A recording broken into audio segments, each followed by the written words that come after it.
வணக்கம் நேயர்களே. எகிப்து என்று சொன்னாலே பிரமிட்டுகளுக்கு பஞ்சமில்லை. அவ்வளவு அழகான பிரமிட்டுகள் எகிப்தில் இருக்கின்றன. எகிப்தினுடைய அடையாளமே பிரமிட்டுகள் தான் என்று சொல்வார்கள். கிட்டத்தட்ட கிசா பிரமிட் உட்பட 31 பிரமிட்டுகள் எகிப்தில் இருக்கிறது. அதைவிட அதிகம் புகழ்பெற்றவை இவைகள் 4000 வருடங்களுக்கு முன்னர் அமைக்கப்பட்டதாக வரலாறு சொல்லுகிறது.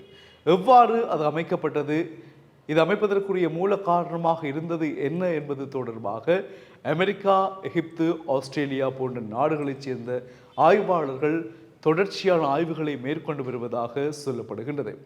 இப்பொழுது நாங்கள் பார்க்கக்கூடிய சம்பவம் என்னவென்று சொன்னால், எகிப்தில் இருக்கக்கூடிய நைல் நதி எல்லோருக்குமே தெரியும். நாங்கள் கற்கின்ற காலங்களில் படித்த நைல் நதியினுடைய விடயங்களை படித்திருப்போம் இல்லையா?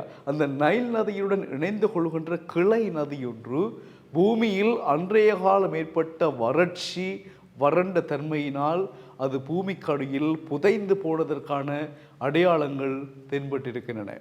அந்த அழிவடைந்த கிளை நதியினுடைய படங்களை வரைந்து அதன் வழியாக பார்க்கின்ற பொழுது அந்த அழிவடைந்த பூமிக்குள் புதையுண்ட நதியினுடைய பாதைகளை வைத்துக்கொண்டுதான் சில பிரமிட்டுகள் எகிப்தில் அமைக்கப்பட்டதான உண்மைகள் இப்பொழுது 4000 ஆண்டுகளுக்கு பிறகு வெளிவந்து கொண்டிருக்கின்றன. இந்த ஆய்வுகள் இப்பொழுது மேற்கொள்ளப்பட்டு கொண்டிருக்கிறது. எனவே பூமியில் வறட்சி நிலை தோன்றினால் பெரிய நதிகள் எல்லாம் பூமிக்கு அடியில் புதைந்து போவதற்கான வாய்ப்புகள் இருக்கிறது.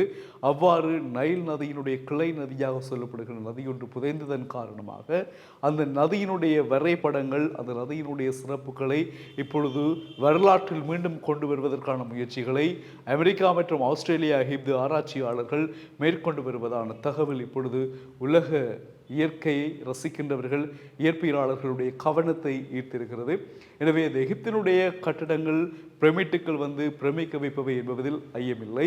எகிப்து நாட்டினுடைய அவர்களுடைய ஒரு பாரம்பரியமாக, அவர்களுடைய திறமைகளை பறைசாற்றுகின்ற அல்லது அவர்களுடைய காலங்களில் கட்டப்பட்ட பிரமிட்டுகள் தொடர்பான விடயங்கள் இப்பொழுது ஆய்வுகள் மூலமாக வெளிக்கொண்டு வரப்படுகிறது.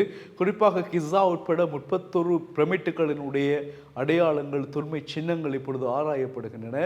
அவைகள் எல்லாம் 4000 ஆண்டுகளுக்கு முன்னர் எவ்வாறு கட்டப்பட்டன, கட்டிட சிற்ப வேலைகளுக்கான எந்த ஒரு அடிப்படைகளும் இல்லாமல் 4000 ஆண்டுகளுக்கு முன்னர் கட்டப்பட்டிருக்கிறது என்று சொன்னால் அதனுடைய சாத்தியப்பாடு எப்படி இருக்கும், அந்த பிரமிட்டுகளை எப்படி வல்லுநர்கள் கட்டியிருப்பார்கள் என்று பார்க்கின்ற பொழுதுதான் இந்த நதிகளினுடைய வளைவுகள், அந்த நதியினுடைய பாதைகளை வைத்துக்கொண்டு அதன் வழியாக கட்டிட பொருட்கள் கொண்டு செல்லப்பட்டு கட்டப்பட்டனவா, அந்த பாதைகளூடாகத்தான் சென்றிருப்பார்களா என்ற ரீதியிலான ஆய்வுகள் மேற்கொள்ளப்படுகிறது. என்றால் இன்று மங்களை பிரமிக்க வைக்கின்ற பிரமிட்டுகள் என்ன மாதிரி கட்டப்பட்டன என்பதற்கான முழுமையான ஆதாரங்கள் இல்லை.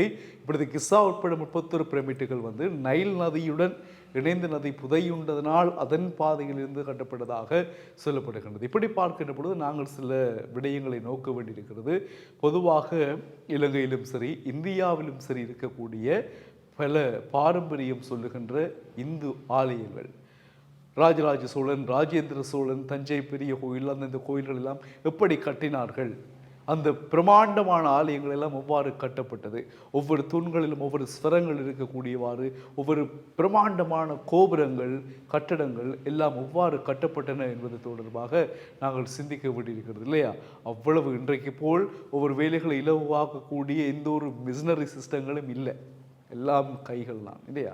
அப்படி இருக்க அவ்வளவு பிரமாண்டமான கோபுரங்கள், கட்டடங்கள் அமைந்ததற்கான வரலாறுகள் என்ன என்பது தொடர்பான ஆய்வுகளை கட்டாயம் மேற்கொள்ள வேண்டிய கட்டாயத்தில் நாங்கள் இருக்கிறோம் இல்லையா?